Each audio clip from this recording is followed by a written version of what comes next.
হিরণ্যকশিপু যখন ভক্ত প্রহ্লাদকে বলেছিল, প্রহ্লাদ তুই আমার রাজ্যে কোনোদিন বিষ্ণুর নাম করবি না, কেননা বিষ্ণু আমার শত্রু, আমার রাজ্যে দাঁড়িয়ে তুই বিষ্ণুর নাম করবি না, তাহলে তোকে বড় কড়া অভিশাপ দেব, শাস্তি দেব, তুই আমার রাজ্যে বিষ্ণুর নাম করবি না, কেননা ও আমার বড় শত্রু। তখন ভক্ত প্রহ্লাদ নয়নের জলে বদন ভাসিয়ে তার বাবাকে বলেছিল, বাবা বিষ্ণু তোমার শত্রু নয়,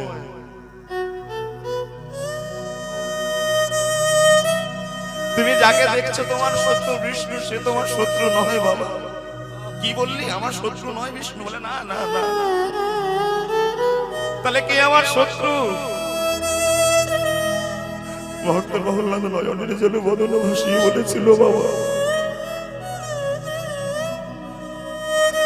শত্রু তোমার আশেপাশেই রয়েছে। হিরণ্যকশিপুর হৃদয়ের মধ্যে প্রথমবার করুণা জাগলো। বল না বাবা, তাহলে কি আমার শত্রু?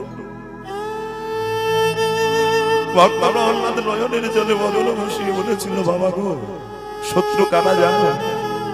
তোমার হৃদয়ের মধ্যে যে কাম, ক্রোধ, লোভ, মোহ, মদ, মাৎসর্য, এই ছয়টা রিপু তোমাকে কুড়ে কুড়ে খেয়ে নিচ্ছে, এরাই তোমার প্রধান শত্রু।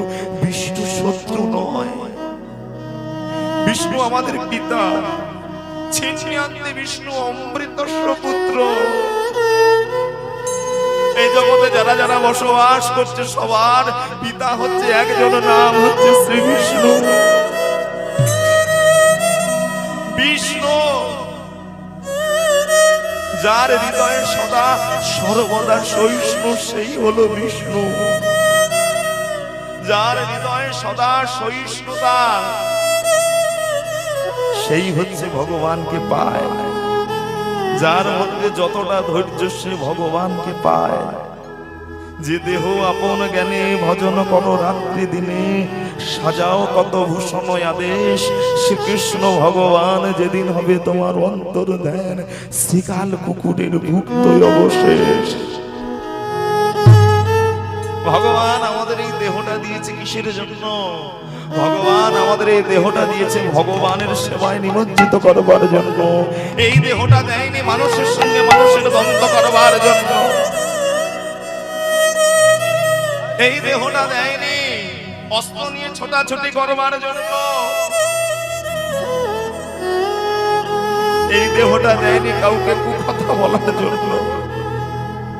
এই দেহটা কিসের জন্য দিয়েছে জানো?